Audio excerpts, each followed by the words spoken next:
What is even up? It's your boy Crabman here with my boy Heckenstein. Hello. And Bali, my wife. Welcome to the Hypnotic Hootout. How are we all doing?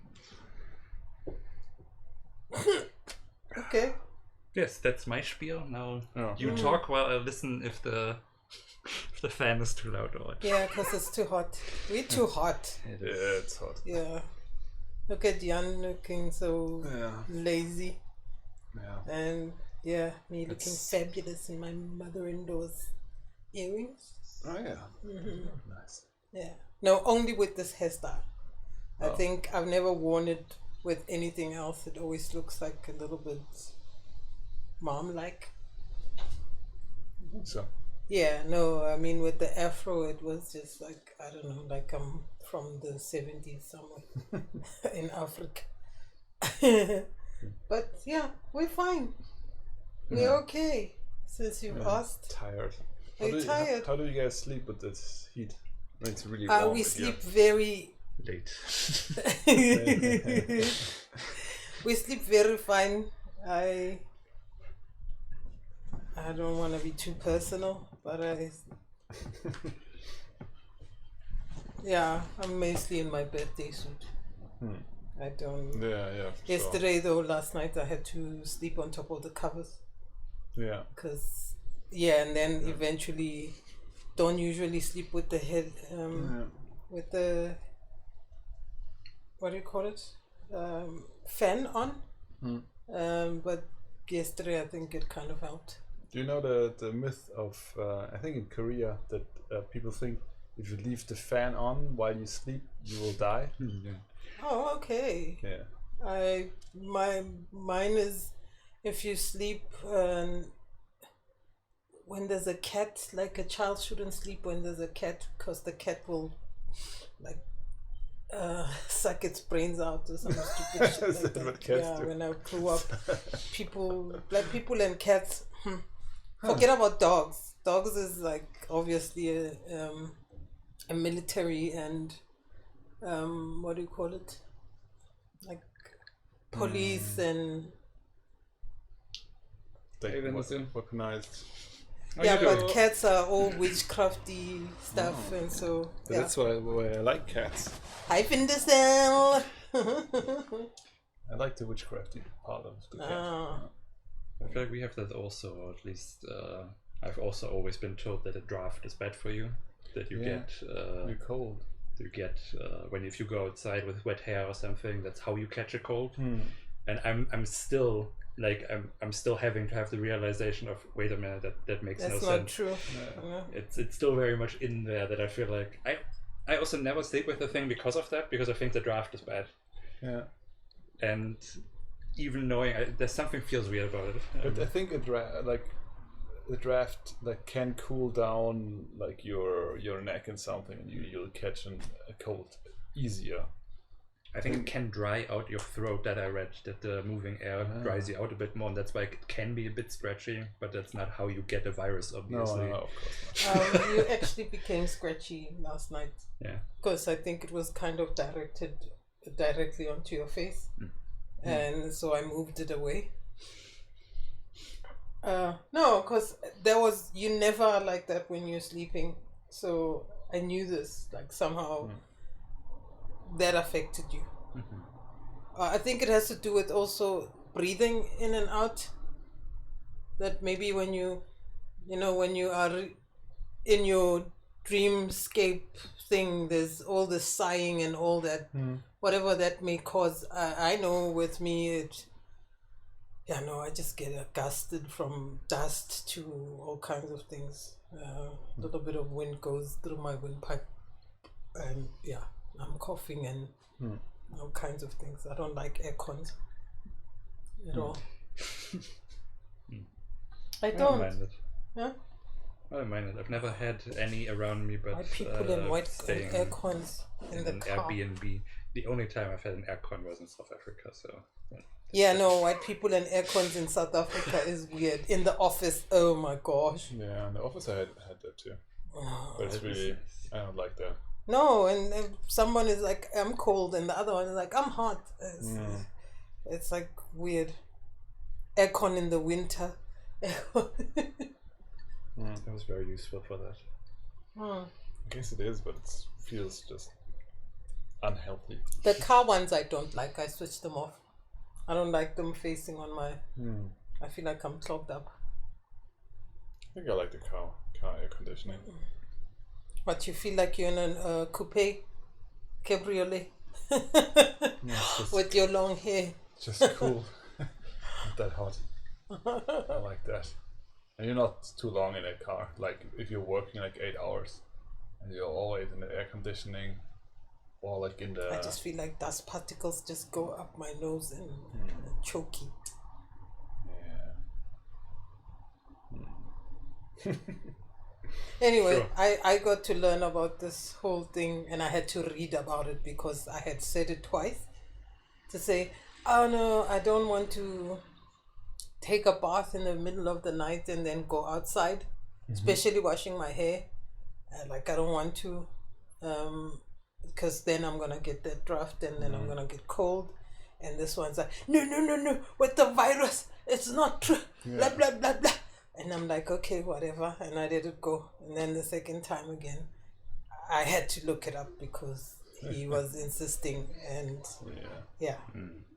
I googled Spot him. on impression. I mean, I'm glad you're impressed by my spot-on impression.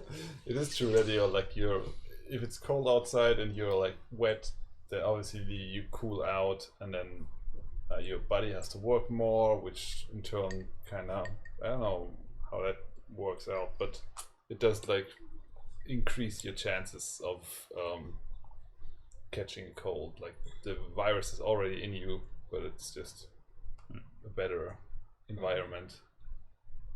It's kind of weird that this is like the reason why people say that is because more people who do that got a cold. The reason isn't that you get the cold when you're outside, it's that your body cools down and then you're more susceptible. Then like people came around saying like, oh, but it's not that you get a virus. And it's like, that's kind of besides the point, because the chances you catch a cold are still higher if you do that. Yes. So the wisdom is still true. It just doesn't work exactly like the, I don't know, have you read the Get naked and serotonin cut. stuff? Yeah. That has been like plastered all over Reddit lately, that serotonin has nothing to do with depression. That your serotonin levels aren't like connected to depression. I've seen like multiple, like every day, like 3-4 articles about that. I haven't been on Reddit as much. I get depressed. I can't handle them. Yeah, it's not serotonin. It's the Reddit. Yeah, no, no. There's just, I don't know. I just come out feeling worse than I got in there, which again emphasizes the reasons why I don't want to be on social media anymore, because there's even worse. Yeah. There's all kinds. You want racism, you got it. You want sexism, you got it. Like whatever you want, you get there. And the ads, I can't handle the ads. Well, you gotta use Reddit. It's fun. That's the app that doesn't have. My favorite ads. thing is just no, I mean the ones that come out as posts and stuff. I get ads on Reddit. I don't get really Promotions they've written. How are you doing that? Well, I use the app. It's called Reddit is Fun, and they filter it out. You still get a couple of ads, but it's like one small ad every time you look or something. Yeah, I mean, what I That's get really is no like problem. a full as big as the actual entry of a thing. It does look a little bit different in the app, but yeah. And I can't cancel them out. That's how it looks. Cookman. Only. Yeah, And there are no I will ads. Cookman. No ads. You're so lucky. How do I get lucky? Well, you IT crowd. How do I get lucky? search for Reddit is Fun. Anyway, Okay. Yeah, with the sexism and the racism on social media, I had a couple of thoughts about that. Like, I remember back in the day when I was like a staunch defender of the internet and its benefits, and like how its benefits, like the open discussion, everybody can talk about it. But I do realize now that the thing it's with the tolerating intolerance, that the subreddits filter out the people who don't want to participate in the way they talk there. And if you got a basically a subreddit, which is kind of a sub forum, if you don't know Reddit, and they are all moderated by people that are users, not the Reddit team or anything. And if they allow basically racist comments and stuff like that, and then the people who don't like that, they just unsubscribe, leave the subreddit, and the people who like that kind of stuff stay on there, and so it gets more toxic and toxic. It can also go the other way around. So I've got like one subreddit, the German DE subreddit, for example, that's like weirdly pro atomic energy. Like every time something is critical of atomic energy, there's like lots of people like brr. And then there is the other subreddit that's called Dachschaden, which is a play on Dach, which is Deutschland, Austria, and Switzerland, Schweiz. Yeah, and they are really against that. So it's really different, the crowds that you have. So I feel like you need to, like on Twitter, for example, you need to unfollow the people and like curate your stream just to stay healthy. But it's hard because we are so interested in the negative stuff, right? Because it feels important. It feels like I need to know like what the new Jordan Peterson stuff is. No. So I don't know why. You look into that? Yeah, I can't stop myself.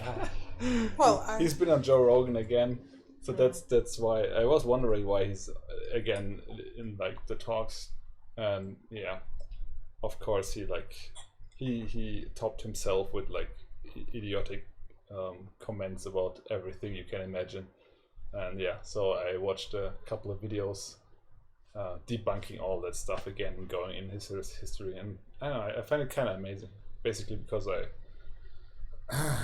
kind of liked that dude for a while, as I did Joe Rogan. So I don't know, I feel like it's a good idea for me to who are you, keep man? reminding me. I'm a white dude.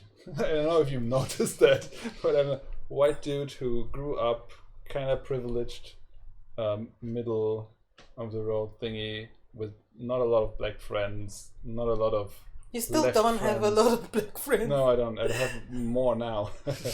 Right? We're friends, right? And yeah. The only one, your favorite. Yeah, my favorite for sure. Yeah, no, so that's where that come from. It's been a learning process. Yeah. A long and hard one. I get like this animals being jerks. Mm-hmm. And I like humans being bros. Yeah. And what's the other one? Kids doing something about things. Yeah, and then something about made me smile. Yeah, so things like that like make you feel good in the yeah. The rest is like polyamory groups, and black subreddits, like black ladies, black something. There's always someone who's posted somewhere something terrible about blacks, and then it's posted there. And then there's a full discussion. Yeah, but I got that with the 2 X chromosomes and girl gamers. It's a lot of like, look at that shit dude, whatever he posted, and then No, I don't mean depressing. That they shouldn't do it, but whatever they bring into the subreddit is just a bit. It's pulling you down. Yeah, it's like I wish there was just somewhere where we just celebrate us, where it's not. Maybe there is one. What's the Ava DuVernay effect? Who's the other one? I don't know. There's another woman. There's an effect where two women shouldn't be talking about racism or men or anything. Just having a normal conversation, especially in TV or film. So not the Bechtel. Bechtel, yeah. Bechtel. Bechtel or Bechtel. Bechtel. Yeah. Bechtel. Yeah. Is I don't know if this is the right pronunciation. Yeah, her. That one. And now it's moved on to Ava DuVernay. Because again, you try and present women in a and I wish that was the case where we just talk about anything else. But I know it's a problem. People who trying to date and they get on there and then some guy has posted something like, oh, if only you're the first person of color who's even lighter than the other one that I like. I don't normally go for black women, but I'll go for stuff like that. It's like, okay, guy, who said you must contact me when you're about to tell me all of that stuff? Yeah, man. Yeah, no. And once in a while we celebrate, like there was a 13-year-old who's a doctor at NASA and black girl. Oh, nice. It was like, That's nice. Yeah. I don't know. Anyway, how was your week? How was your week? Oh, you don't want to talk about your week? I'm sure I will. He wants to take a lot of time, so he wants to get our stuff out of the way. Oh, we don't. How was your week, Jan? My week was good.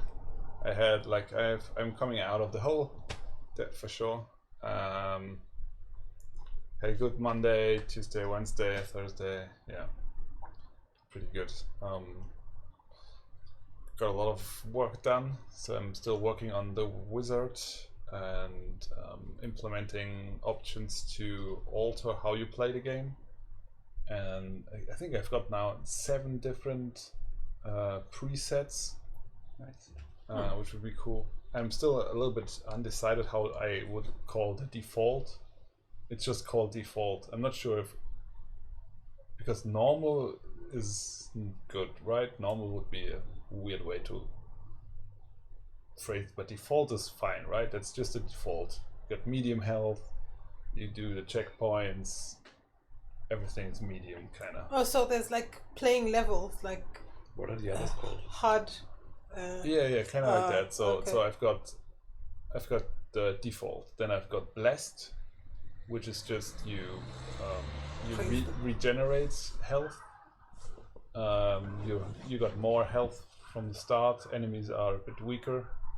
You've got God, which is you're invincible. And you can undo. In God and in blessed you can undo a turn. Then you've got cursed, where you've got less health from the start. Everything's stronger. Then you've got nightmare. Everything is like maximum strength. Like you've got less health, and every level start you lose some health, and every checkpoint you use you lose health as well.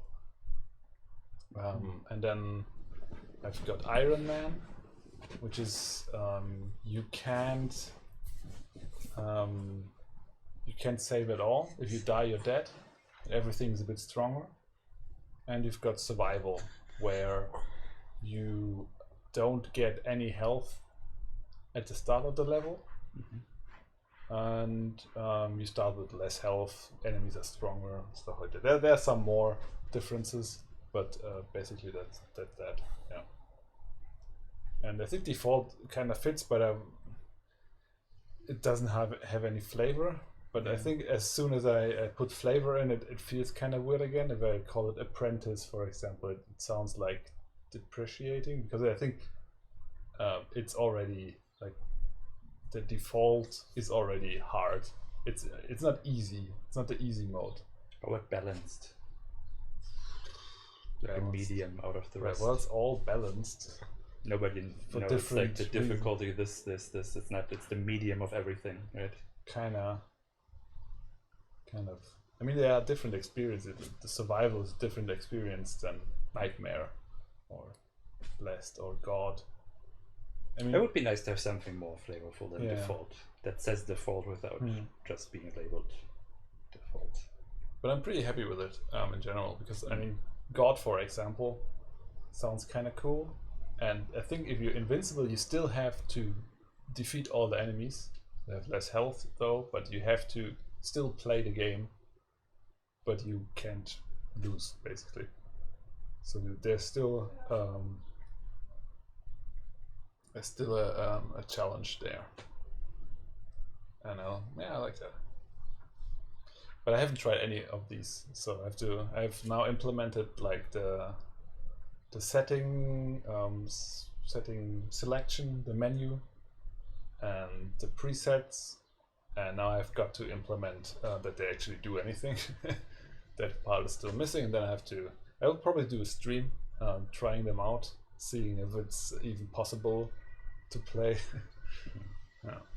And then I'm gonna release that, and next thing will probably be the potion belt and mana, and I think that's gonna be really interesting. I mean, some of the changes we talked about, like the spider level, redo the spider level. I might do that as well, maybe on stream as well. Looking through that, I think it would be cool. See people, let people see how I work on that. Yeah, basically that's it. I mean, I've started doing yoga again, meditating again, all working out again, and working out again. So you're saying you haven't been doing all of that? No, I've been like in this hole where I really couldn't kind of do that. And now I've got the energy again. I feel like I'm on the upward spiral again. Gone from the downward spiral.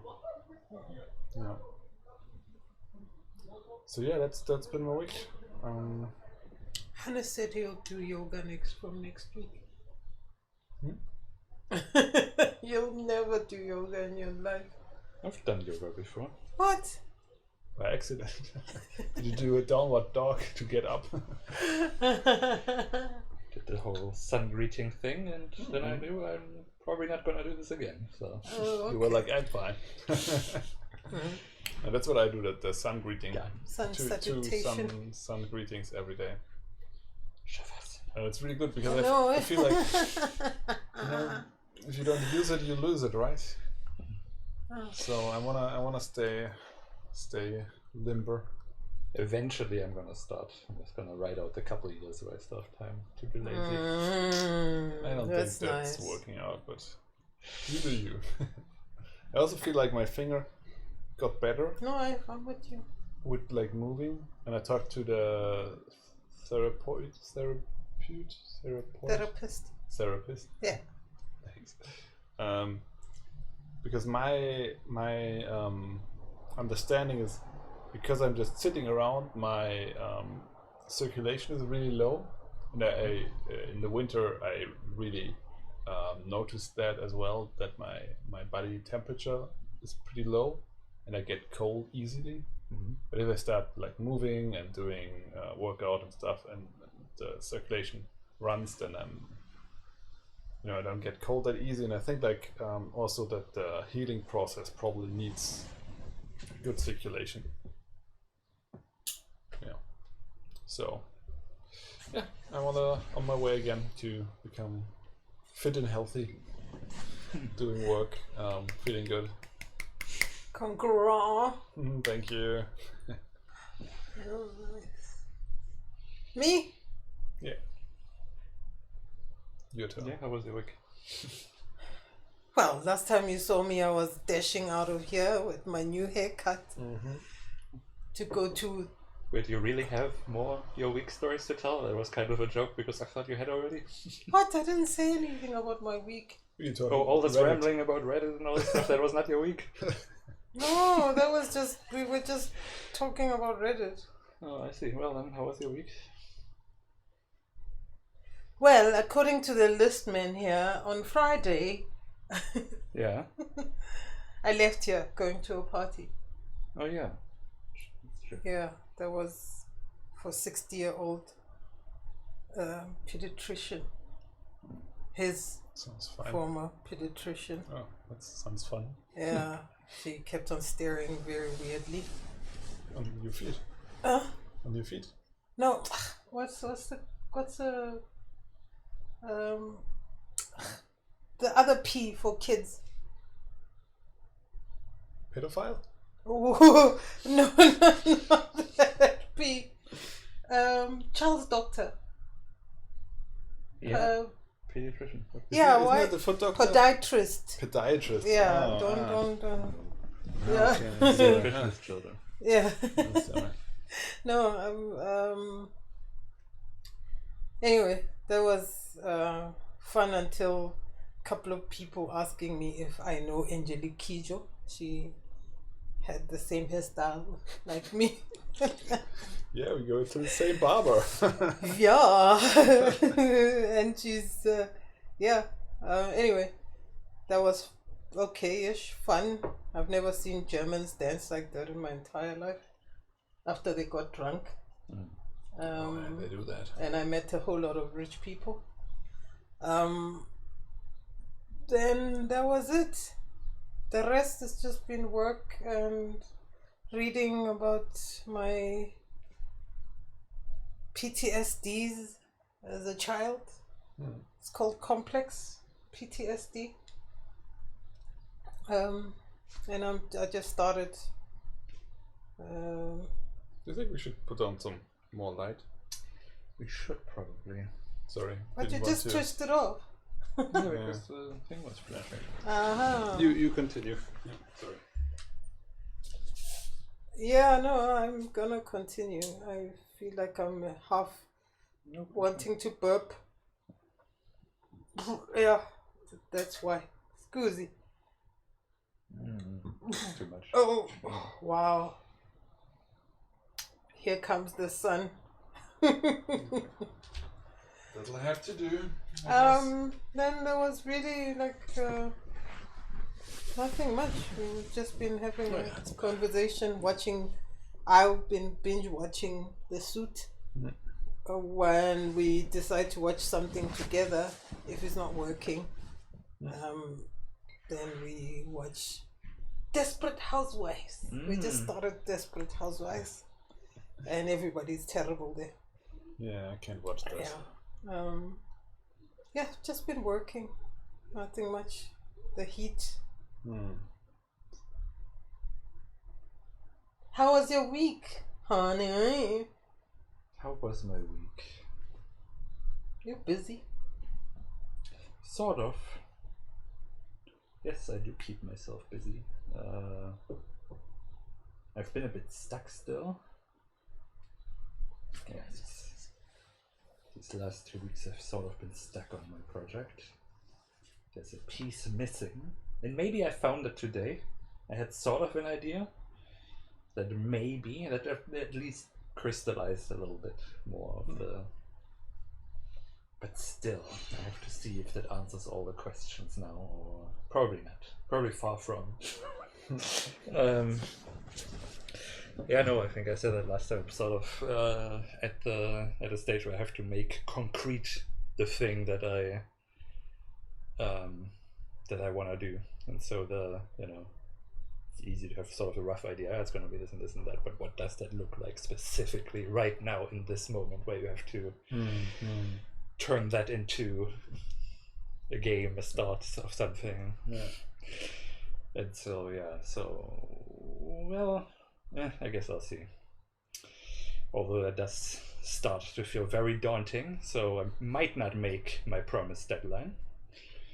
But I'm trying not to stress. I can feel myself stressing. But trying to get there, even though it's probably impossible. Yeah. No, but that's also the thing, because my plan is to have sort of a vertical slice, and so for that I need sort of all of these layers already that sort of would...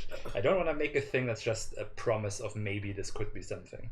I want to make like a proper little demo of at least something kind of concrete, which of course is gonna develop, but you know what I mean, right? Sometimes. Yeah, just it's now that you tell me like that, I'm kind of worried about like you trying to be too perfectionist again and like not being able to finish because it's not perfect. Then maybe good enough would be better. There's still plenty of good enough. Because I mean, I know we're gonna, you know, there's gonna be a lot of development still going into it. I don't know. I feel like I don't wanna just make promises. I want all the elements to be there already that we then build on. You know, like not sort of. I don't know. Sometimes, I guess sort of like Chiller's Light. There's very little there. It's all promise of what could be, right? And that makes it like kind of more a dream than an actual project. Yeah.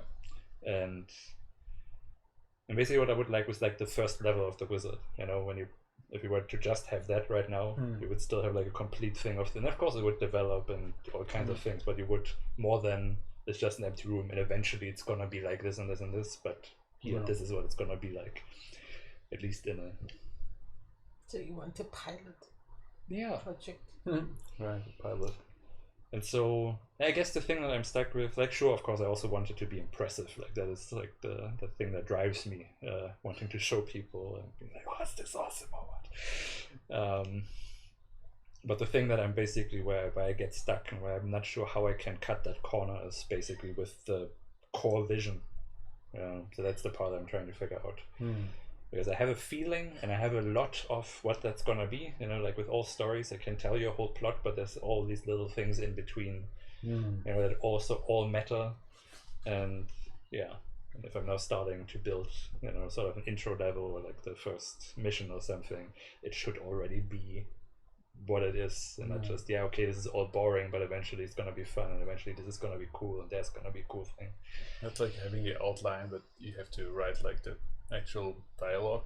Actually, outlining still. That's the thing. I think I'm outlining right now, and I'm trying to sort of. I know what feeling I'm going for, but I know there's an element missing in the outline, basically. Oh, okay. So yeah. I'm trying to make the outline solid still, which is of course scary because there's still a lot of work that comes after the outline is done. But I guess we'll see. In the meantime, of course, been doing lots of other things, making lots of music, getting into... Making me sad. Oh yes. Not sad because it's the music that he creates that makes me... It's so... Like sometimes... You know, I hit upon like these small nuggets where I'm like, I've started making music with Fruity Loops FL Studio. I think when I was 14 or something. So that's now 20 years. 20 years of using FL Studio, and I now find out how pitch bends work in the product. That you can do that. That when you have a sound, you can program the pitch. Stuff like that. Because and it's so upsetting because the plug-in wrappers, all of them, and the instrument stuff, they all have like a little pitch bend thingy on top. But when you use it, it doesn't really do anything. And so I'm watching this guy. I found his YouTube. I watched the whole channel now. It's just this guy, Big Z. Who doesn't look like a Big Z. It's so weird. The thumbnails, he looks like a douchebag in the thumbnails, and then you open it up. Yeah, it's just obviously like, here's the #1 tip ever and stuff like that. And then you open it up, and it's this chill guy like, hey, what's good, guys? Here's Big Z. Let me show you this. And then he just does the thing, and it's good, and you get a lot of like really interesting, really functional knowledge. And so I watch him as he does that, and I'm like, okay, let me crank up the range of the pitch. Because then I know in my even that there's like a little 2 next to it, and I was like, okay, channel 2. Then nothing happens when you put on channel 1. Maybe that's it's the semitones. Nothing happens because it's just bending like a fraction of a semitone. So as I tried that out, and I didn't hear it because it was set to such a small range. Now of course you crank that up, and suddenly you can, and immediately the music gets so much better. Like putting a little bit of a variation, even subtle stuff. You know, just putting in like a little bit of a dip just makes it sound sort of, I don't know, just more alive. You can't really hear it, but it's like a subtle because I think like from tape and stuff back in the day, you had a lot of like wonkiness, like subtle wonkiness, and something about that just sounds really nice. And of course, then when you go, that's the thing that made her sad, you know, kind of like a long minor, like a minor chord, and you play the minor third of that, and then have it subtly drop and kind of damn, and that two together has sort of this just deflated type of a thing. So that's been fun. Oh wow. Making also, me sad. It's been fun. Yeah, also learning to program sounds. Like I've always used presets in the synths that I used, and so yes, I'm looking more into like for the bar hop. I already like made the sounds from scratch a bit, but yeah, now I'm playing around with that some more. Found a cool new synth, Vital. That's actually also free. I met a friend here, known for a while here in Leipzig. He's got like a lot of. He's also a musician, I think. He juggles a lot, but not too much anymore. I haven't seen him in a while. He's kind of a hippie, punky dude. More punk than hippie, I think.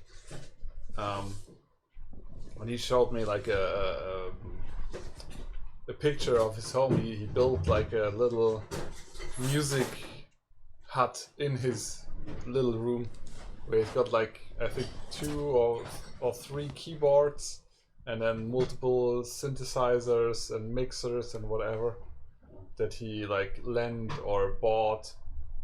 Yeah, I was wondering if you would like to collaborate. Yeah, if you wanna talk to the dude. He makes electronic music now. He used to play in a band, like a psychedelic rock, funk, punk band, but now they switched kind of to doing more electronic stuff.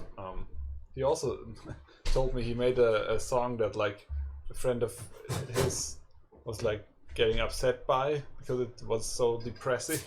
Oh. Kind of reminded me of that, and yeah, told me a lot of stuff about like music and how this and that, and I was like half listening because I'm not really that much into it, and I thought like, maybe you guys should talk a bit. Maybe. Yeah. While he's not here, I also got this from the things that you can't get. Yeah, oomph. Yeah. Oh, okay. Like oomph. Oomph is a German band as well, right? Umphallus, it's called. Something about which means the center. Okay. Anyway, I am enlightened. Are you enlightened? Yeah. The color of enlightenment in the olden days is purple. Oh, I like purple. To me, when I was doing some research on corruption, that's when, upon enlightenment, that's when you get to be advanced to be corrupted. What? Enlightenment is the color purple. And corruption? How does that mesh? I don't understand that. Because you're too clever now, so you can be a con artist, you can be any, like, it's a long story of how I got into it. Yeah, I was looking for the color of corruption, and the closest I could get to was purple. Oh, because of all the gurus and stuff. Gurus? Yeah, you know a lot of these people who get like enlightened. Yeah. They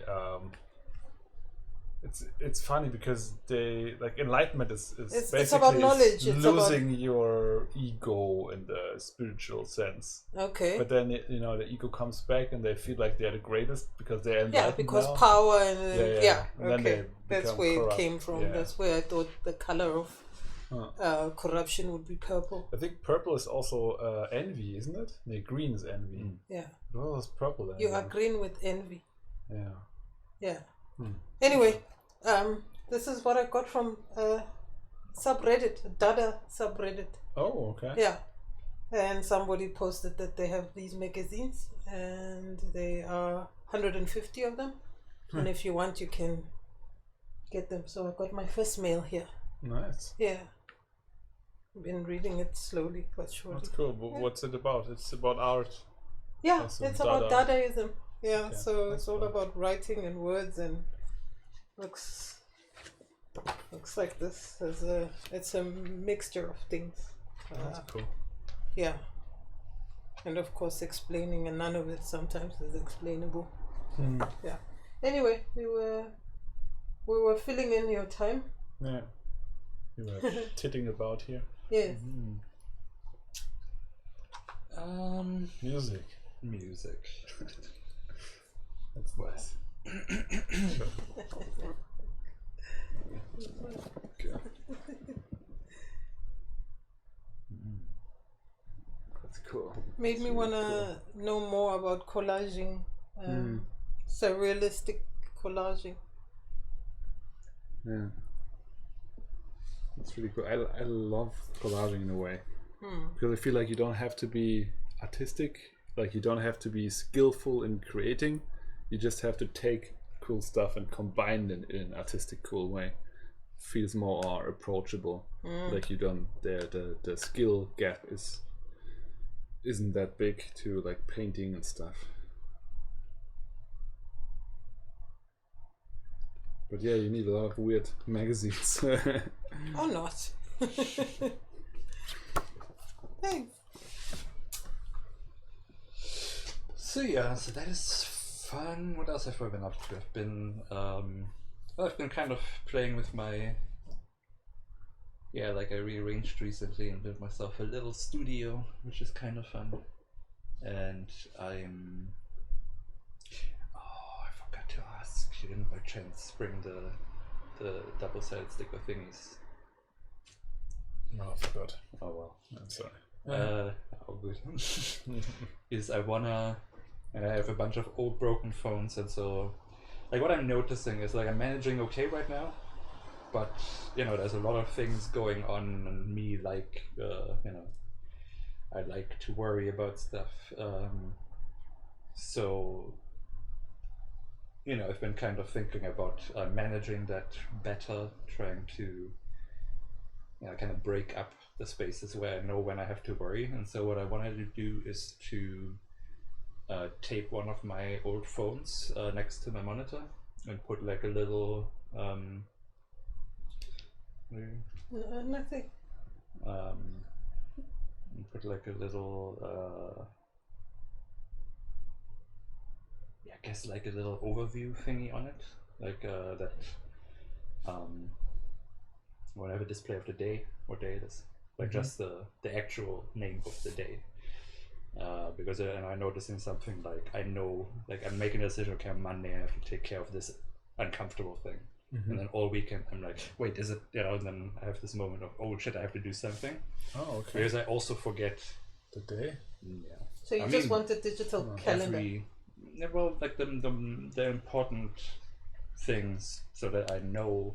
So yeah, so I want the day, and like I already built an app. I'm having trouble compiling it to Android because it's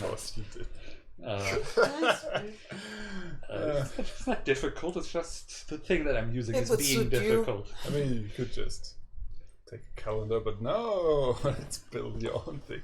I mean, it's so you. I did at least not build my own calendar. I connected it to To-Do and figured out how to query the API so that I can get the tasks from a particular list that I have just for this. This is just the important task that I have to take care of, and so it kind of can show me then on the day, this is what I have to take care of. And if it's empty, I know I don't have to do anything.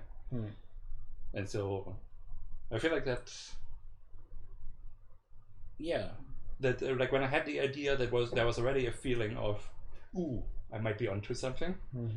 And yeah, building that was a lot of fun. And I'm also, I've already had the list now for a week or so, and that is already nice. I know, I know that I'm taking care of things. I know I'm doing one thing a day. There's one important thing to worry about a day. Yeah. And And yeah, so yeah. But still that's gotta- basically how I do it, right? It's just I just use To Do for that. I like to have it in my field of vision at all times, kind of, so that when I relax, and especially when I want to vape and stuff, that doesn't help with knowing what there's this thing of sometimes of wait, I have to take care of things. What day is it?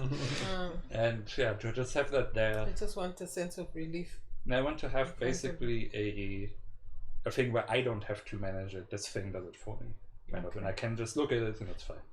So kind of Yeah, outsourcing. but why don't you just look at the there's this plan thing where you see the days, and I just have whatever task I have there, and I just look at it every day.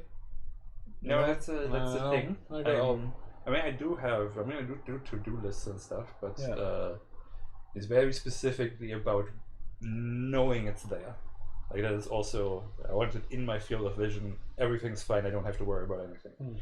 But even just the process of, I also know that I forget things. Like most of my worrying and not relaxing, I think, is also from ADHD coping mechanisms that I have, like how I remember things even though I can't remember things. And that is what happens there when I'm like, oh shit, don't I have to do something? That's like one of those mechanisms I have to stay on top of my tasks, and then in that moment it doesn't help me. So seeing it, so if I get these moments, or just it's in my field of vision when I'm sitting on and I know, okay, there's nothing, and then I'm hoping that will lead to just being able to feel relaxed, stay relaxed, let that mechanism show out a bit. Because it's there. Yeah, you were looking into the other day. He says to me, "I finally figured out how Microsoft to-do list works because it so was annoying. not working for him. So he wanted something that just, it's not. Calendar. It's easy to not look at, to disregard it, even if it has notifications and stuff. I don't know. That's just something I get him, like this visual thing. When he's looking and sitting there and vaping, it's like, okay, that's there. I don't have to worry about that. I see. So Okay. almost there. And then today is the day. So I watched a video earlier called what was it? The Unsettling Secret of Monkey Island? Something like that. And you know me, if I see something on Monkey Island, I'm gonna watch it. And it was basically, so this guy was talking about when he was a kid. Monkey Island 4 was the first game he played of it. Weird. And so that it came out at the end of the 90s or early 2000s, right? So long time. And he also played the third, and then he got the rest of the games, but only started, never finished and stuff. And I only recently played them all and read all the lore and all the story and stuff, but only playing it realized, okay, that's actually not what Monkey Island is about. And it was an interesting thing because basically the first two games are. Do you remember the end of the second one? Not really, because it took a long time for me to finish that, and I just finished it once, I think. I remember you have to get into their fortress. No, it's not a fortress. It's a Höhle, bunker type cave. It's a cave, yeah, where the ship is. Then you have to kill yourself to be able to go on there, and then I don't remember anymore. That's the first one, yeah. That's the first one. That's the first one. You're on Monkey Island. There's a lava cave underneath Monkey Island, and the Chuck and his ghost pirates, they live there. Right. And you put on. You have a shrunken head type thing, the head of the navigator. Yeah. With a necklace of eyes. When you put that on, you become invisible. The second one is where he's a zombie, the Chuck.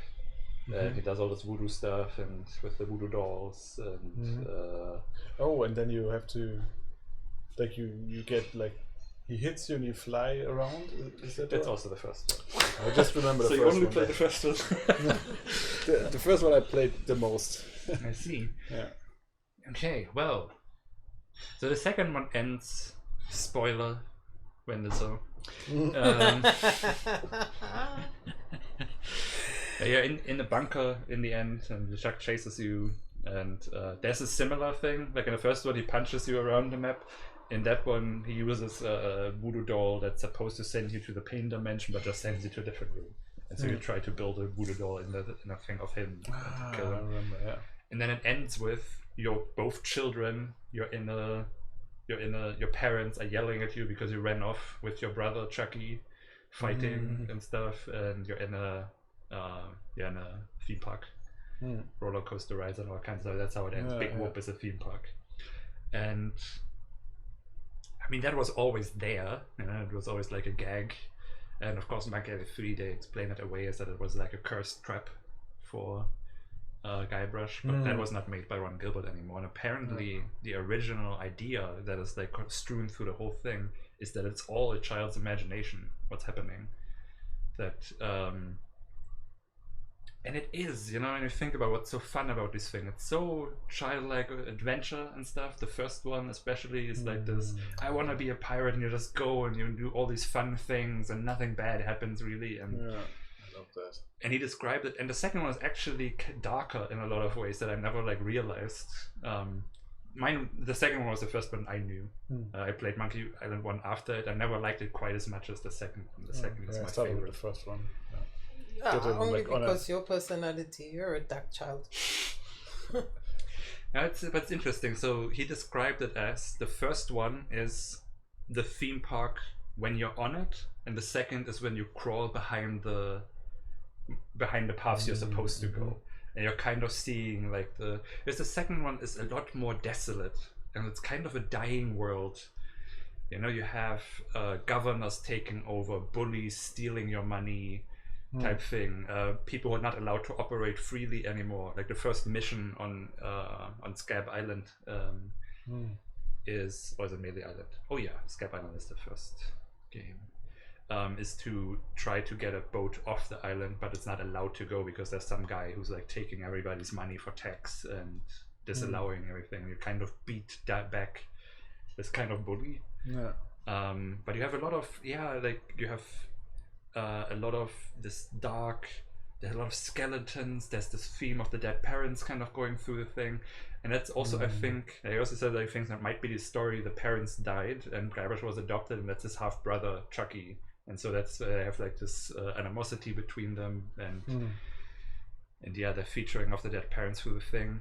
At some point you see skeletons of them dancing, and you remember the dance so you can get through the skeletal fortress of LeChuck and stuff. And Guybrush is a bit older, but kind of hasn't achieved much, and everybody around them has kind of given up, and everything's kind of dying. And I never saw that, because it's still a funny game. All this weird stuff also with the with those governors and stuff, the capitalism and oppression thing that's in there. It was always funny and kind of I don't know, but it's a really fascinating way to think about it. Now I'm really excited to find out how they're going to continue with the new one. He's ignoring the third one, right? There's a new one. He wants to finish the... There's a new one. Yeah. They're working on it. They're recently announced that they're going to... So the original dude who made it, Ron Gilbert, is basically finishing his... I was thinking Ron Howard.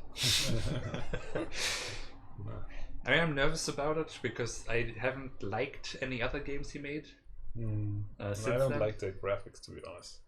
I don't think you should be harassed about it, but I don't... No, it's not my... Wait, the new one. have you seen the graphics already? Yeah. Oh, I only heard that they did. I've never seen anything. Oh, he showed a bit, and then he got harassed, and so he stopped communicating with people at all. Okay. There was a big thing about it. Underneath your thumb. How did that happen? Slide off. Okay. Yeah. Wait, let's see if we can pull up some. Yeah, it was the most recent controversy, I think, that I remember. No, probably not. It's just too many controversies. Like what? Oh, you mean in the gaming? Yeah, gaming controversies. Okay. Probably not. Oh, okay. 2022. Return to Monkey Island. Aha! So we have a gameplay reveal trailer. Do I want to know anything at all? I don't think there's too much information in there. Okay. Yeah, and the thing is, like I thought what was the Thimbleweed Park? It was interesting in places, but overall I was kind of disappointed that I did not have a. What's with the internet? It's not the internet. I think. YouTube. YouTube's broken. Yeah, it's annoying, but I get that sometimes too. It'll come surely at some point. You think so? Who knows? Who knows Yeah, what's up? never We're works for me. still. We have not lost What? anything. We're okay. So YouTube hasn't been working. Yeah, YouTube has this, like, sometimes the video doesn't load for some reason. You know what I get? This video is unavailable at this place. Sure. Territory. Okay, so is it like legit just that doing anything? Yeah.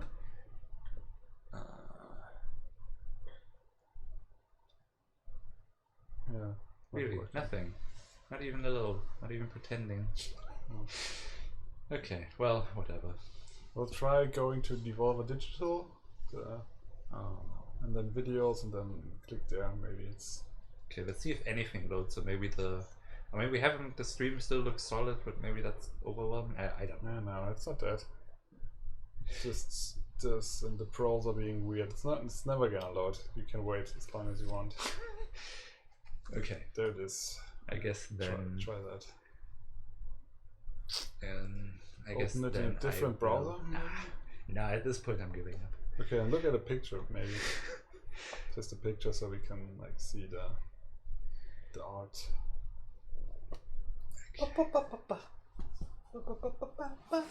When are we going to ads? Is this the in-game or? I think it is. It's not the in-game, but Oh, yeah, this. that's it. Yeah. Oh, Okay, that is different. oh. What were you guys expecting? This reminds me of things like Aladdin, the new Aladdin. The one with Will Smith, I think. Oh, I haven't seen that. The drawing kind of reminds me of that. Can you go bottom left, one up? Yeah. Yeah, like the Emperor something. The Emperor's Groove? New Yeah. I mean, I hope in the end it looks good. I don't know. The drawing.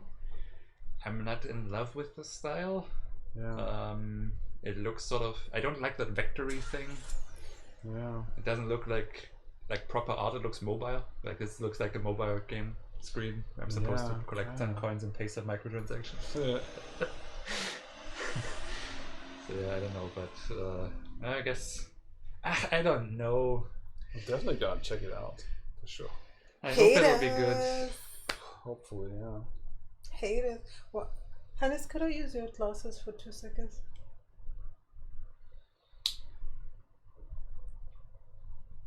Yeah, no, I feel like I'm out of focus, but that's another story altogether. Well, the camera's never fully focused. So. Yeah. I don't know. I just found that very interesting, and it's a really. Like, I need to think about that a bunch and maybe play it again with that, knowing that in mind. Because it explains a lot in a way. You know, it's never occurred to me before, but the day is really just exists because of a joke in Monkey Island. I think it happens a couple times, but the one that I remember now from seeing it earlier was in the end when, you know, in the outro where the parents scold you and stuff, you have like options to answer different things, and one of them is just no sir, you know, like, you know, get a talking to from your dad, and so you can either like be polite or you can be like, what? Why were you talking to me? I'm a huge pirate, or you come up with something, but no matter what you press, both of them say no sir. You know, it's like this gag of course you wanna be, you know, an ass to your parents, but you can't. Yeah. And this is where that idea comes from, with you want to say something but you can't, type thing. And of course, obviously I love dying worlds and things happening in them. And I like this idea of, it is a dying world. Like, so much in that game is, like, when you really think about it, so much is sad and broken. So much dysfunction, but there's so much joy in between, and it's kind of just a background thing. And so I think I'm also excited about it, because maybe that's sort of where I hope, maybe that's where my journey goes now. I'm kind of gotten really good at all the darkness of it, and I love delving into the specifics of it, but maybe now there's that time to pull all that back, have that as an element of it, the underlying layer, and then tell still a fun story in that thing. Yeah, I think that's sort of the journey I usually make the most. Sounds very Tim Burton-esque, kind of. It's really dark, but cutesy, fun in death. There's a lot of the things, when I think about the stories that I like to write, and even like when many years ago, when I sent the first couple chapters of my Managed Tracer manuscript to a publisher, I had to write like a cover letter type thing, like a summary of the story. And even there, I was sort of like, when I was explaining the ending and what like the thematic thing is of, and of course everybody dies and it's all doomed, and the happy end of the story is really not a happy end because they're lost. They're all going to die, but it's a happy ending. And the thing that I liked about this is always this thing of, yes, the world is terrible and garbage and everything's just horrible, but there's beauty in all of it. But at least we've got each other. Yes. That's exactly the thing. It's all horrible, but it's also beautiful, and that so yeah. And I think what I also think a lot about is like, some years ago when I got to direct Proof, the first production that I had like really full control over and stuff. I also noticed there, I was like, there's a lot of anger in that play. And so I directed it also very angry. We really focused on that anger and on the hurt that is being caused, and the casual dismissal of people. So you couldn't have done this. It's too high math. So and in individual moments, that was all good and necessary and there. But then we did the first run through, and it was so boring. Such a slog, just anger. Ugh. And it's really tedious. Mix it up. And so then we kind of pulled it back. Let's not make it angry. Let's make it, let's not make you a bitter person, the protagonist, but a slacker. Someone who could do more but kind of doesn't want to, because of all this trauma is not necessarily anger, but it's kind of a dark sense of humor in a way, and sort of a whimsy and sarcasm, but still passion and just the humanity and stuff. And I feel like that made it suddenly so round. And I think I feel like I'm going through that process, like always like on different scales, basically. I mean, that's also kind of a protective function, right? You can't be angry all the time. You need to kind of, and the slack attitude, I think, is often like just, giving up when you notice like your effort isn't valued. So it makes sense to go that route, and as well as the sarcasm is a way to deal with like the bleakness and the darkness of the world. It's just, you can't take it seriously anymore because it will just break you, so you make fun of it. You just like don't take it serious anymore, because everything is dark, so fuck it. It also gave me a little bit of him. Okay. No, not now. Someone's knocking. That's kind of weird. No, but we're busy. We cannot cannot currently answer, sadly. No, but it also gave me sort of like a little bit of an idea for Pepper Prince. I still haven't quite formulated that out, but there is some smoothing I will have to do between the new parts that I have, and yeah, I'll have to dig into that. Also, a thing where I feel like there's like a piece still that needs to fall in place, and maybe that was it. Hopefully, we'll see. Yeah, that was interesting. And so yeah, I think I wanna also like go more into this game and kind of study it under that lens, because I wanna figure out how to get away from just the terror of it all. That would be nice. Just make it fun and like kind of I sort of. And I'm suddenly very impressed by that game. It had all this very strange stuff going on there. Seriousness and depth. Yeah. What were you reading into it like? Just a game? I mean, it has a story, of course. It's a very simple story of he just wants to find treasure, but it's always full of hijinks and fun and characters you meet along the way, friends you make and stuff, and it's a lot of goofiness and playfulness and just a good time. You defeat evil, but in a cute way. And it's you get up to a lot of shenanigans. And I guess that with the shenanigans, I didn't even clock that even Guybrush is kind of like meaner in the second one. There's something with like putting rats into soups to get someone fired so you get their money, and stealing someone's monocle so you can't see anymore, and like a couple of just Previous, what is it? Puberty? Pre-puberty? Juvenile? I don't know, but it sounds like they were 5 and now they're 13. And well, in the game he's supposed to be 18, but he What? never has an ID. Oh. So you can never buy grog. He's technically old enough, but you don't have the ID. It's always like, I'm 18 or 21 yet, I guess, in the English version. Can you see my beard? Yeah, so emo. That's interesting. I on Wednesday I had kind of an epiphany as well, and some heightened conscious state. Very, very heightened.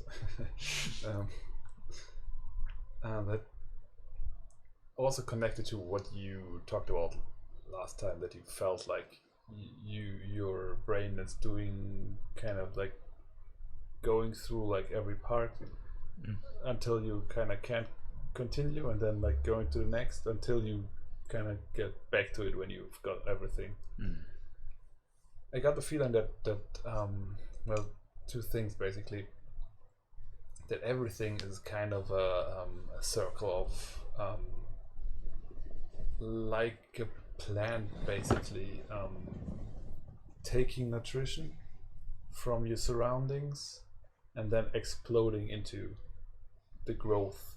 You take what you need until you can grow again. And I feel like this is like the creative process as well. You need to just sit there in the dark and just take everything in that's happening around you, and then you can explode out of that with your creative ideas. And then I felt like maybe that's not even just a creative process, but like all human, like all life, every life is kind of, it's like a scream of the self, like a hey, I'm here.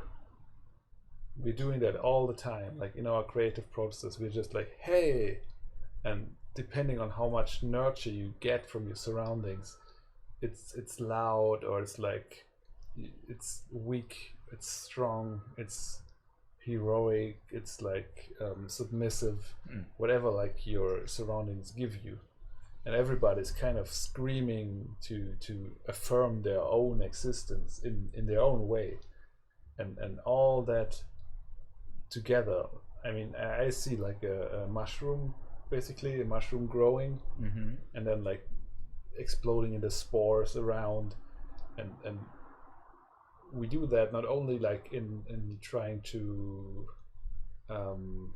make kids bring kids into the world, like also just like spreading our ideas, spreading what we've learned, spreading our creative outlet, like our work, our creative work, just like to kind of prove that we exist, to just show the world that we are here.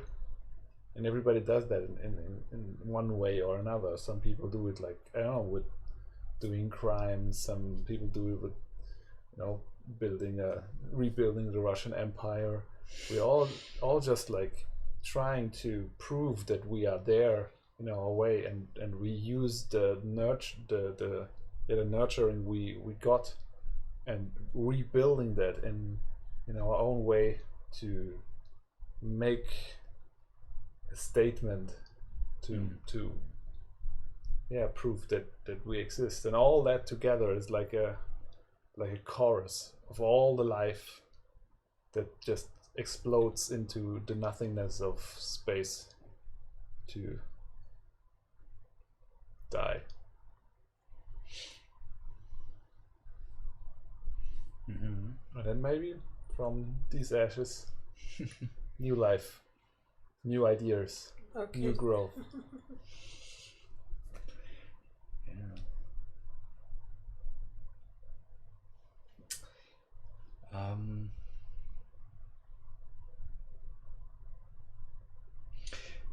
Yeah, I've been thinking about some similar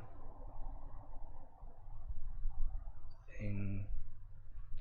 I'm thinking that the part of the motivation that is sort of, I feel like we all just want to serve our function.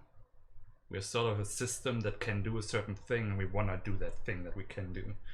We want to figure out what our place is in this big machine where we are allowed to serve our function, and therefore also be, you know, part of the whole thing, and be secure knowing that we are serving a function. We're good, and it's seen and it's acknowledged, and yes, we're heard. You know, that's the reason why we're here. Yeah, it's like this computer we have here that wants to do the task it's designed for. You know, this whole thing of how fun we find it to store and recall information, and break things down, build the simulation that is our understanding of reality, which is so interesting. I saw this TED talk recently that was saying that our perception of we're basically simulators. We're getting information, we're building our understanding of what the information, the data we have, to run our own simulations. And if you get new information, we adjust the simulation, or if it doesn't fit the simulation, and we throw it out. It depends sort of how well it's suited to that particular thing. And I think we really just all want to just be allowed to do. I haven't been thinking about it in terms of, you know, this whole ADHD thing, and, you know, how much I enjoy learning and how I'm seeing that it actually works, practice and stuff like that. And, you know, if my parents had just nurtured that part instead of telling me I'm lazy because I don't want to do it their wrong way. You know, their wrong way for me. Yeah, you didn't fit the expectations. Yeah. I also found it interesting. You had a talk with my dad the other day, and him saying that he sort of starts to understand that I'm smart, that he just didn't know how to foster that and stuff like that. You know, it's like it's so much. Whenever we're all suffering under, we're told we're wrong in how we are and who we are. So we're being told we're serving a wrong function, kind of. We're a cog that has no place in this machinery. And that's the thing that's so painful, right? When we bend over backwards. Yeah, we should be a different kind of cog, basically. Yeah. So we bend over backwards to become a better thing, so we somehow can fit into this machinery. Because we just wanna fit. We just wanna do this thing that we're. But it's so simple. In reality, it's not like a machinery we have to fit into. It's our uniqueness that makes it interesting. That like Oh no, absolutely. Right? It's the Brings- toxicity that's being done to us, that we're being told that it does matter, or that you're the specific type you have to be, and needs to be productive. You need to produce value for others, Yeah. and all this bullshit. When you just should just be allowed to be yourself and be okay the way you are. Yeah, and it all comes from the system that we are living under, because it makes sense that we should become these cogs for the system. Sure. And there are, you can look at it and you see like, oh, we need more lawyers or more teachers, for example. You remember when you went to school, it was like we need more teacher stuff. I remember that. And yeah, lots of people became teachers, but no, there's no jobs. Yeah, and no pay jobs in general. Exactly. You want more teachers, pay more money, I guess. And instead, it's more. It would be much more beneficial when everybody would just like. There's also our talk with talent, right? That the nutrition we get makes the fruit we can produce, and it doesn't help that you say like it should be an apple. Yeah. If you're like you don't get the nutrition to be an apple. We're really under constant psychological warfare. It's like a weird thing. Everything we're being told is sort of a lie. There's sort of a struggle for power happening. I think warfare isn't quite the right word for it, because it's not like to destroy us, but it's trying to be helpful in a way, right? It's always like from our parents at least, they want us to succeed, they want us to help. Okay, but they have already been indoctrinated into the... Well, they see the system, they just don't see that, you can't squeeze everybody in. And No, what I mean by the psychological warfare thing is that we are being it's constantly being reinforced that we have no power. And of course that benefits a certain group of people, the very few on top. And we're basically being discouraged from believing what we actually can do. That we sit here and keep constantly thinking, I can't do anything. Everything I do is wrong, so I shouldn't really do anything. And then we have 99% of people thinking that, and so we can't do anything because we've been told. And it's all psychological. The moment you stop thinking I can't do this and just practice it, you can't do anything. It's like literally that ridiculously simple. But we spend all this time being told the opposite, basically. We have no power, we can't do anything, we shouldn't even exist in the first place. If you're not gonna produce, kill yourself. So we're all depressed. I think I don't like the term warfare, because it implies that they're like sides fighting against each other, when I think it's just a system that results in the conditions. And of course the system is perpetuated by the people who benefit from it, but it's not like they are consciously like trying to kill us. They're just trying to extract as much value without thought. I think there's a lot of actually very evil thought in all of that. I think possibly, but I don't think. I think warfare is more a conscious choice of eradicating someone, and not like exploitation, for example. I think exploitation would be maybe a better word for it, but I guess we are discussing like how to term it correctly, and we kind of have a little bit of a difference in our perspective, and basically we agree. It's just how to call it. Yeah. And I see the rich as systematically destroying us all, because that's how they stay rich. And sure, most of them by now are surely just as indoctrinated as the people. But still, there's so much clever, like this rise of fascism now, that is so a smartly designed thing that they kept iterating through the stuff that works until they found the child protection thing that is now getting everybody in on being a fascist, which is so weird. Why is this working so well? When I think about arguing with my cousin, it's not working that well, though, right? It's scary how well it's working. Of course, but I think they just repealed it in Kansas. So I don't think. What do you mean? Repealed what? The anti-abortion stuff. Okay. There are, I think it's more of a, well, in my mindset, it's more of a nurture stuff. They grow up and they are implanted with these beliefs that they're successful because they deserve it, and the people who aren't, they don't deserve it. So they will never develop empathy for the people who don't deserve it, in quotations, of course. And that, it's more.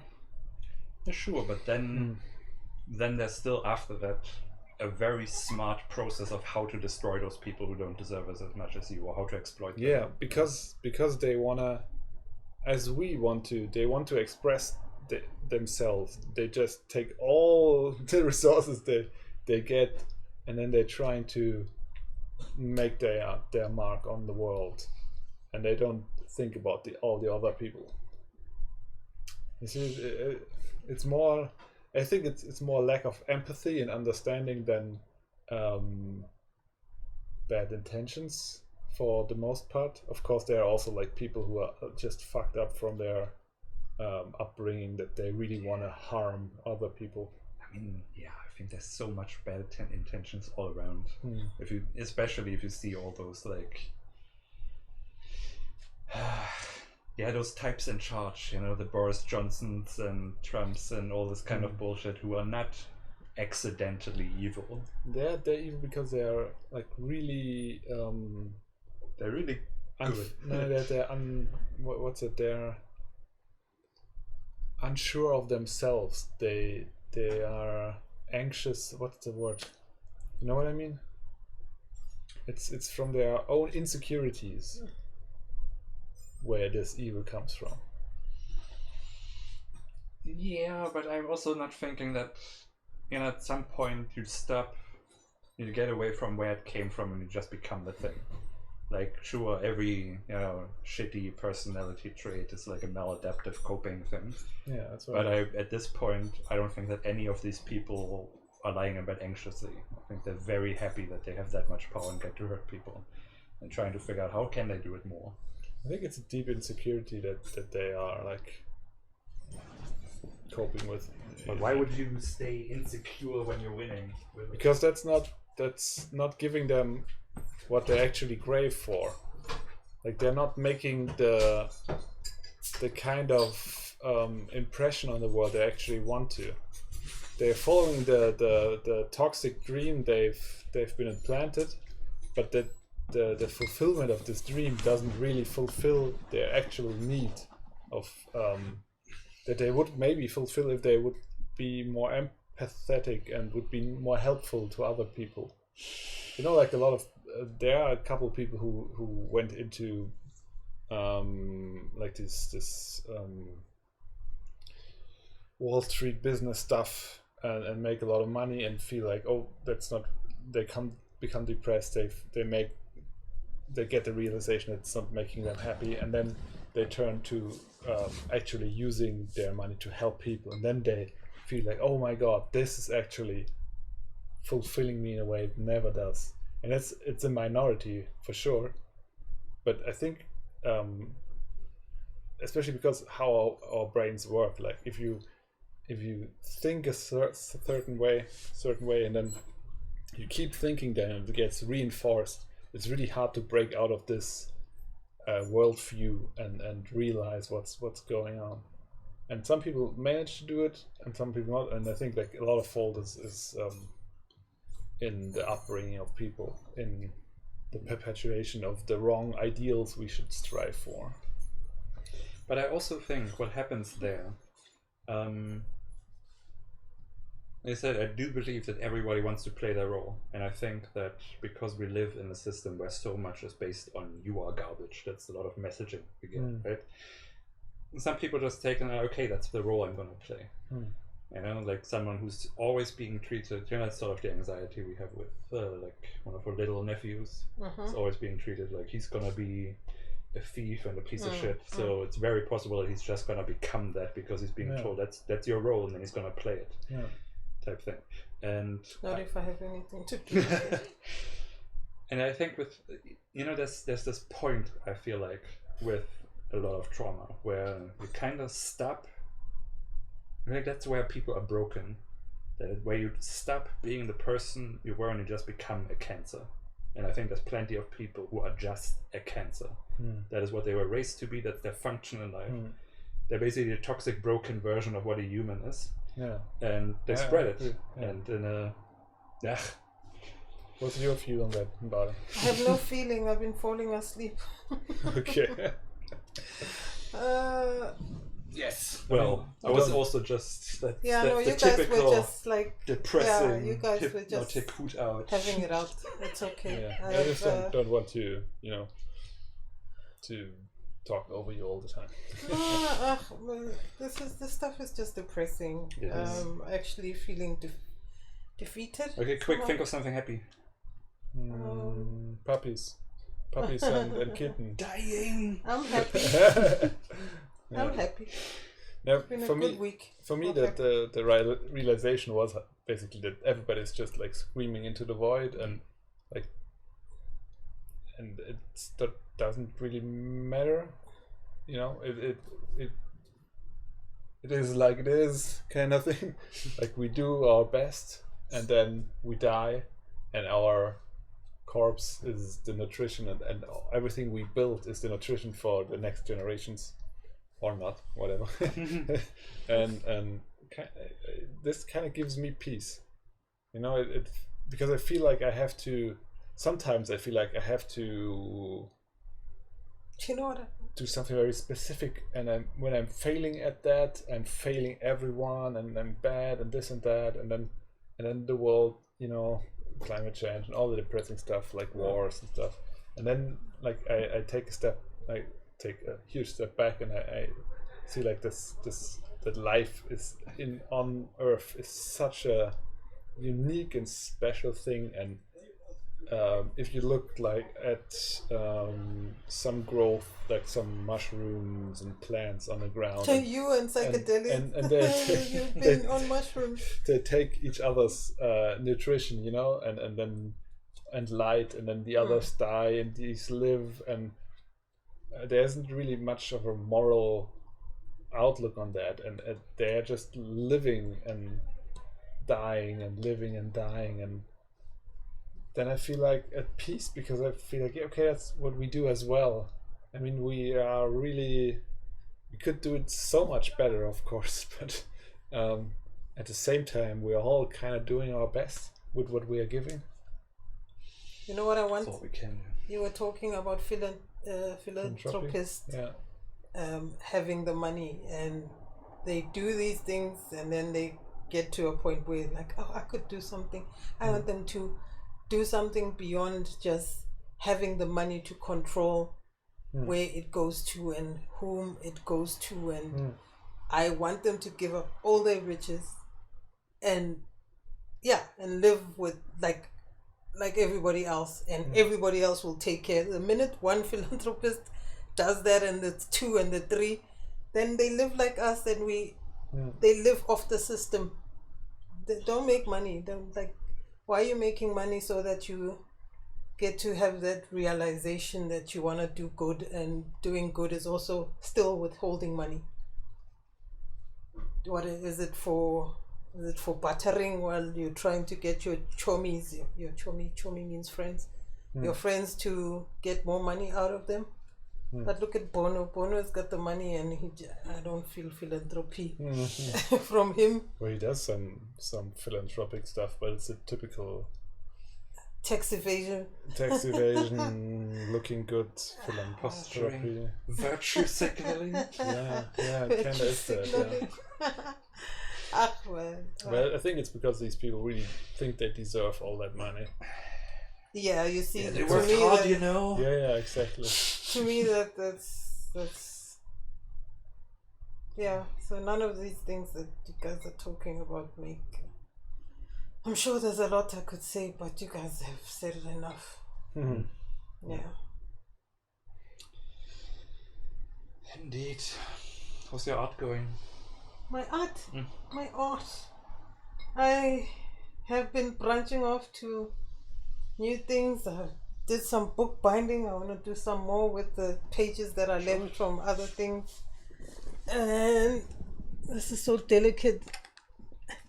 So I drilled with the help of my husband here. I drilled through a book. Healing mat. Healing mat is this thing. Where you cut off, I drilled through it, not that one, a smaller one, just to get this going. Oh, nice. And ooh, that looks nice. yeah, so I've been thinking about if we can put like, I have the skewers. Yeah. So can we put through that to kind of, but would it's like, hold it. Do No, you think you can make a dress out of something like that? yeah, but it's not hold. I don't trust it to hold enough. I need to do some securing of some sort, like put some clear glue or something. Because if I pull more, like that one, so the only way I can kind of do that, like I can do this into infinity, like pull this as much as I can, and probably put it on a canvas or a board before I do something more to it. So this is what I would like to rework, and there's more of them. Like I gather these tiny little. Where's this from? Oh, this is from another book. So this is from a card book dealership thing that I had cut out geometrically. And this was the actual book. So you would open it like this. Except I'm gonna do the same thing again. Why does it feel uneven? Yep. That's why. So yeah, I'm gonna just been thinking about all kinds of ways of expanding from this bit to just like the book, and I'm so eco about it. I'm reusing the pages somewhere else. So if I cut nice. and then Yeah, this is so this is all the leftovers. these are offcuts. Yeah. And let's hope that something comes out of it. But all I've been thinking about was just putting it in. Whether I want to repaint or not, that's another story altogether. But I'm thinking I see it in black and Completely scaly. black. Yeah. Oh, scaly. Yeah, like you would get a little bit of shape and scaly feel from it, but all black and like a, I don't know, like snake skin type. That's cool. Yeah. And if I paste this, of course, at the bottom, then this lives a little bit longer. I see. Yeah. Yeah. Instead of pasting it, I don't want to paste it. I don't want to paste in between. I feel like I'm gonna lose something if I paste in between. My writing is atrocious, but we'll get to that at some point. Oh, and I've got some sad news. All the work that we did, good news came to it. Remember when I grabbed all the papers and I came to you and we grabbed the camera and we got there and I did some tearing and stuff. You were the only one to see my performance. Why? So you are very welcome to see a performance, and we only have images and sound, I guess, left out of all of that. It just didn't take. It just kept on saying it took of videos, and there were no videos. There was only 1 or 2 videos. What? Is that the corrupted one, or is it something? Yeah, the files are corrupted. The files are corrupted. So there was one corrupted file that was pretty big, I think. So if you all recorded that in one, then that particular one file was corrupted. I think so. Yep. Yeah. But it was a nice experience. Yeah. Now you know how it works, now we can do it again. Yeah, and Practice. Maybe live with more people in case it probably gets corrupt. that would be nice. Of course, yeah. that's And a I've been bummer. shooting myself crying, taking footages of myself crying. Again, that has to do with my work with trauma and stuff, and how the black female body is looked at. Like, as I was telling this to a person who happened to be a psychotherapist on Friday, saying black women are perceived as strong and stuff like that, and we have to hold it in our feelings, and there's no time for crying. So I'm doing this video, and the last thing that she did is, while she was hugging me, is like, "You strong." I mean, I guess you could see like crying as strong, maybe. No, I mean, I'm not looking at it any other way. It's just the... You're crying for Africa. I'm crying for Africa. No, it's just a presentation of what we are perceived as. And crying is not necessarily a weak thing, which I always... Not always, but most of the time thought of it as that. I mean, it is perceived as that, right? Yeah, no, I mean, I lived with four women, and 3 of them most of the time would cry from a broken nail to I don't know, something simple and very emotional, and I would perceive them as girly girls and crying and stuff like that. So just to do that. And at first I wanted to do the video for, again, on my corruption paper thesis, that I would use the crying. I would first cry, and then at the end of the crying, entice the subject.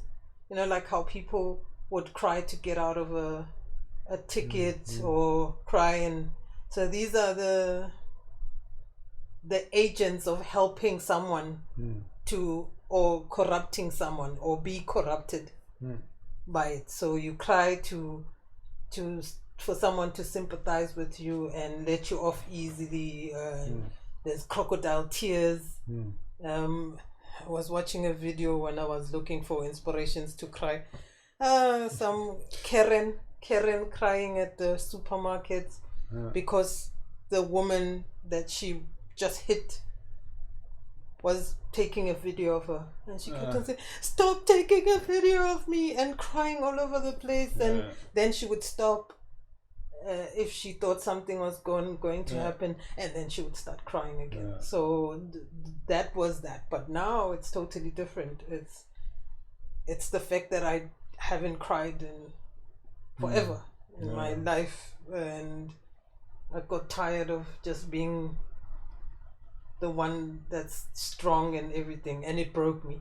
And so now I'm just trying to find ways of healing and living through those emotions and stuff like that. So that's basically what it is. I mean, I feel that. Yeah. As a man, I mean, crying isn't really allowed. Isn't really what we're supposed to do. And I also haven't cried in a long time. I mean,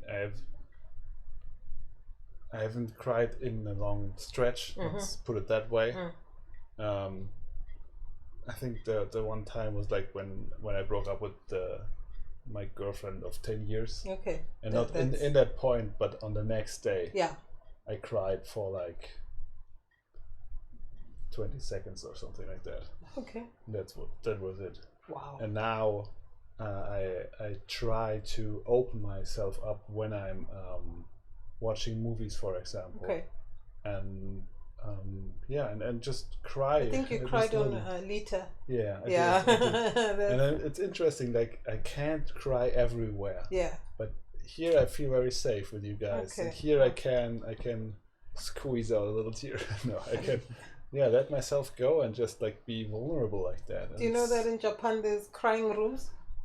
Oh, I didn't know that. Yeah, so if you're feeling a little vulnerable and you just go into these rooms like hotels and you can cry, and that to me is like something, again, coming from a rotten history as a black person, Rotten history? no, I mean, everything about black people and being undermined and everything. Oh, Then that way. the man is not crying, the woman is not crying. Everybody's expecting them to be mules and just take it at the same time that to hear this about a nation like Japan that has its own, and of course it's probably shunned upon when they are number 3 in suicide rate or number 2 or something like that, that they can go and express their feelings where nobody can see them. That to me is very interesting. I've also read that this seems to be a more recent thing, that crying is shunned, especially with men. If you read like very old literature, men kept like crying for all sorts of reasons. They saw their friend again and they both broke into cries and hugged each other. And somehow along the way and up till now, whomever took the pink, that's Queen Elizabeth.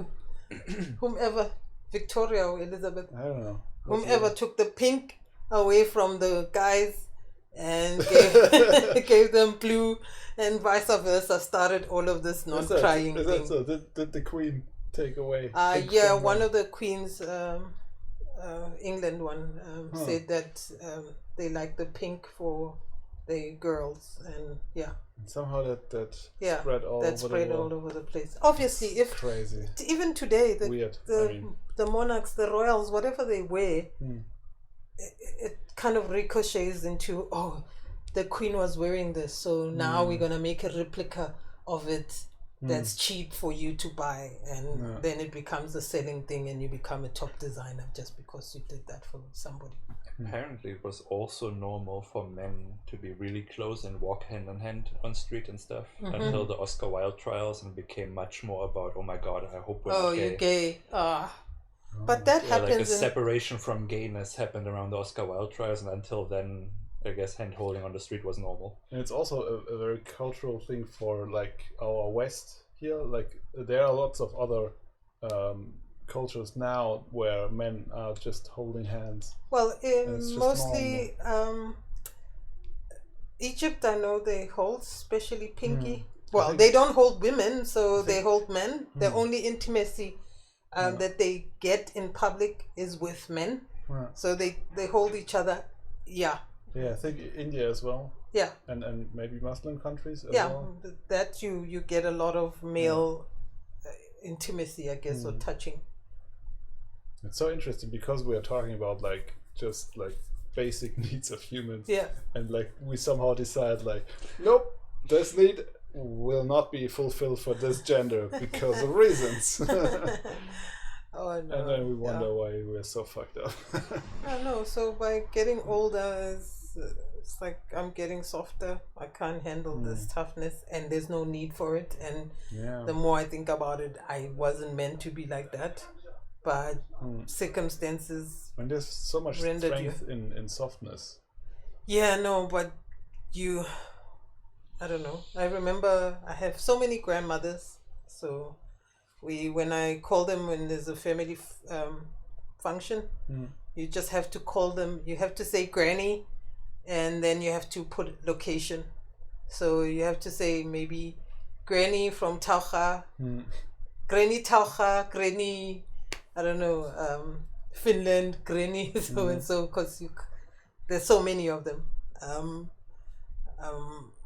That I would be told in my rebellious state of wearing long sleeved clothes, baggy clothes, which was obviously a certain era like of baggy clothes, that I wouldn't get a husband because I'm not sleeves. I'm not girly enough, and obviously to us being girly also just means cooking and cleaning, and that's about it.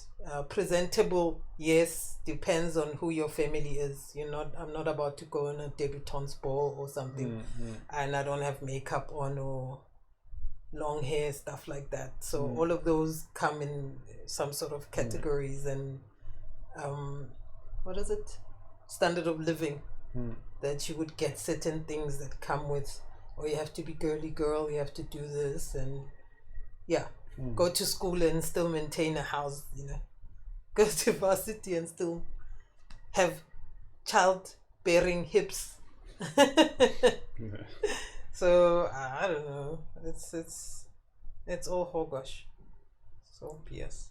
Yeah. And I think that's like one of the positive things the internet brought, that we now can connect and realize like how different it is in other cultures, and like examine how it is and choose differently. And I wonder if like a cultural change has accelerated because of that. Like, there it is. has, but I feel like it has accelerated in the opposite direction. For instance, with you're a us. pessimist. So No, with us. you think that?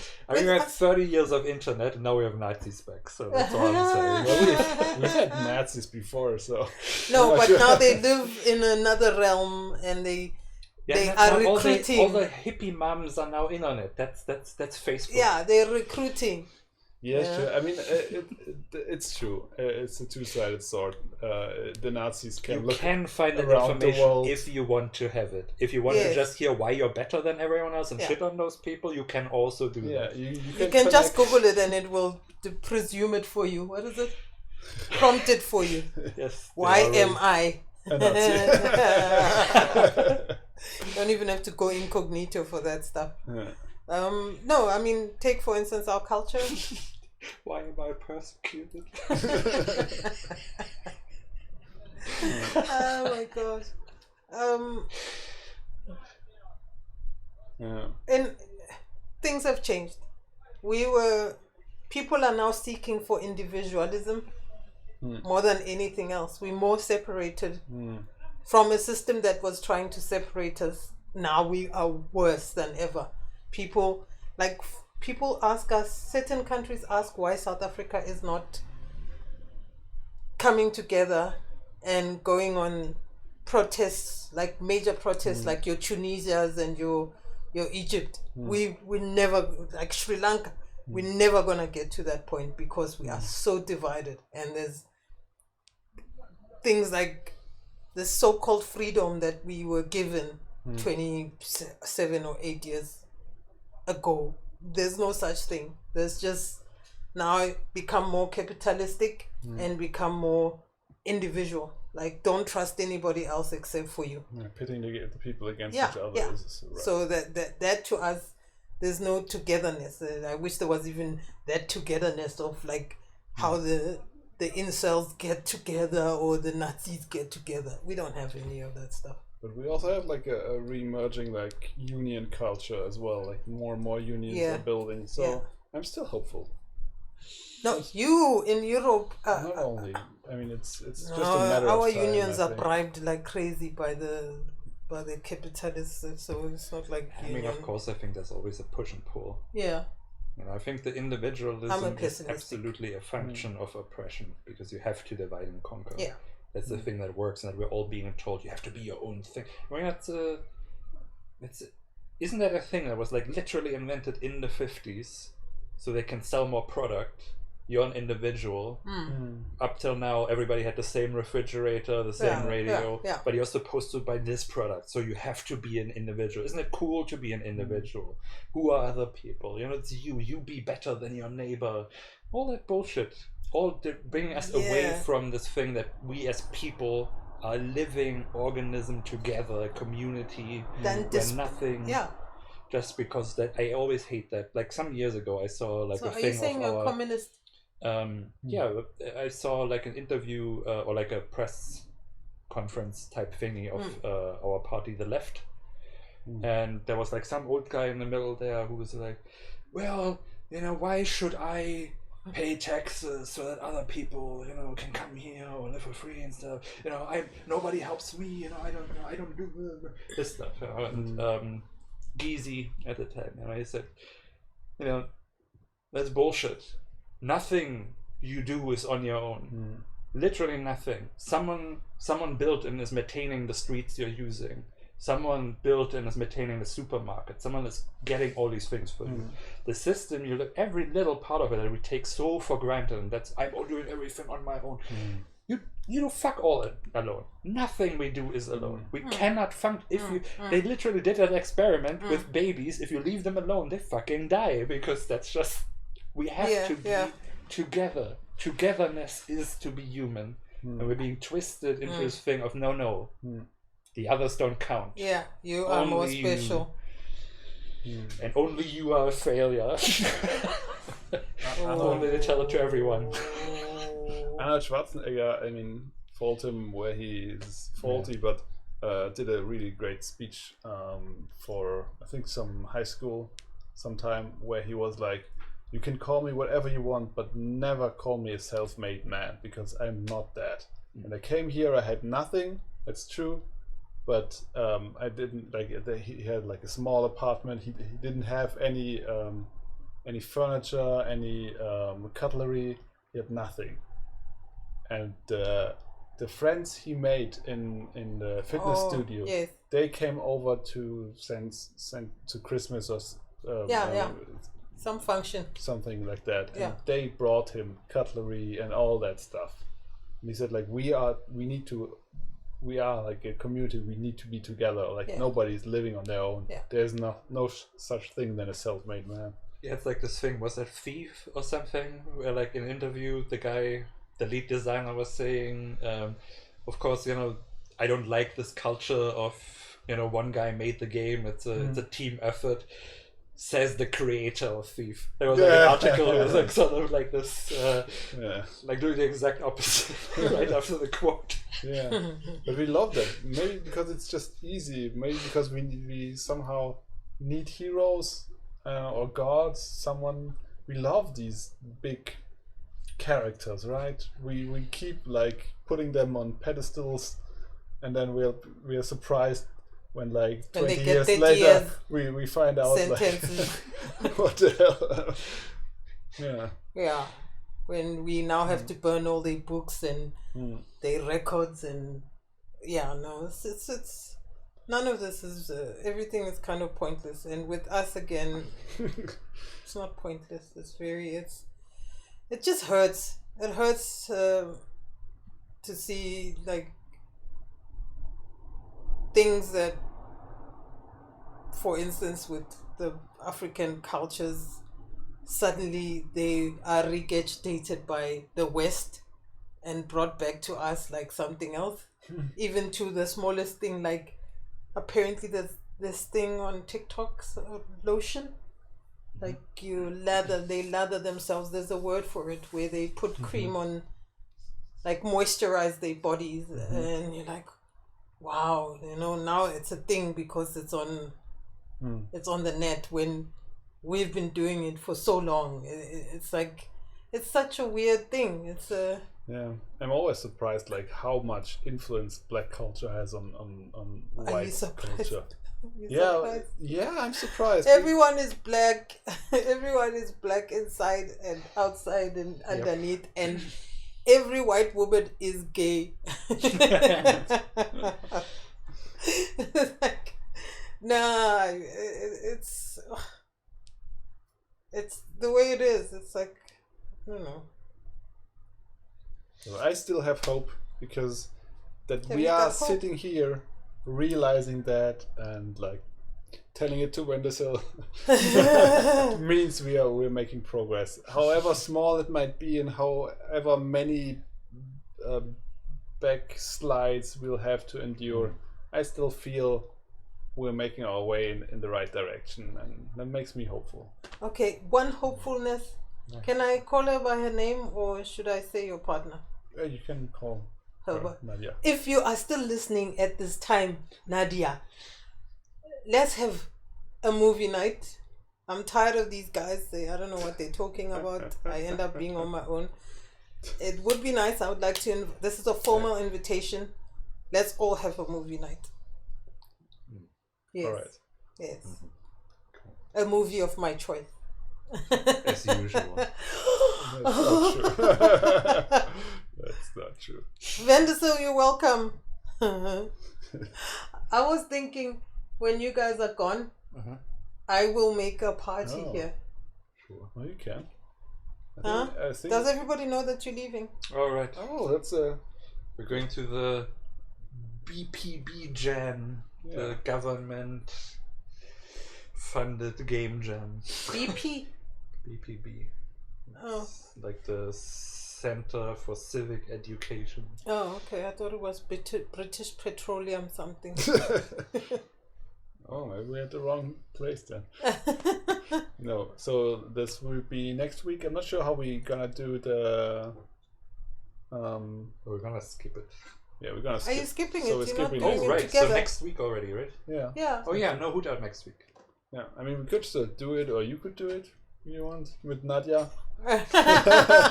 What will we be talking about? Well, that's your problem. So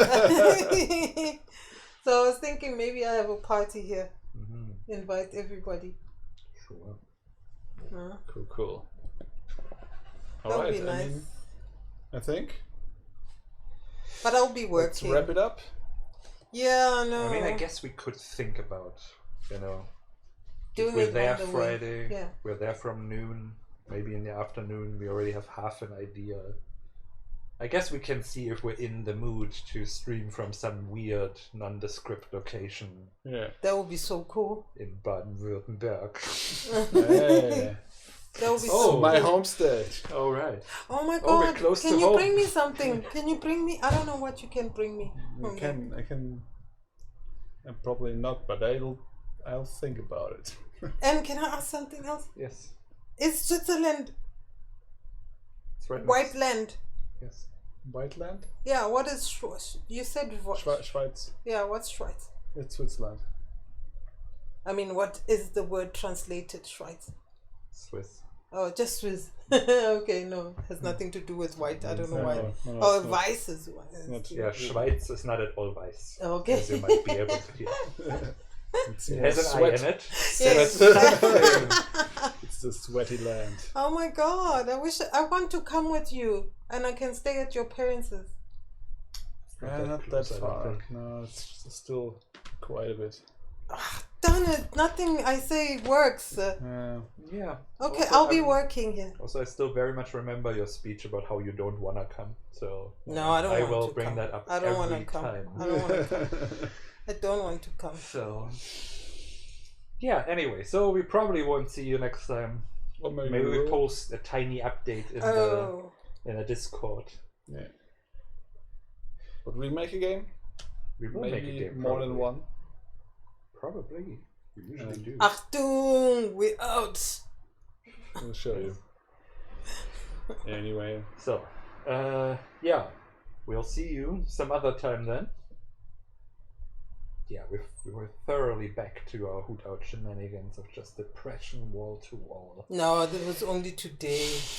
It was also last time. No, we already observed that when you weren't here, and now you're back and it's not any better, so I guess it's not you. Well, I'm not depressed. Just doom and gloom comes with the format, it's baked in. Not my problem. Thanks, Vendisil. Thanks, Vendisil. We wish you a great weekend. Have an awesome Adios day to and you all too. that as well. Bye. Bye. Bye.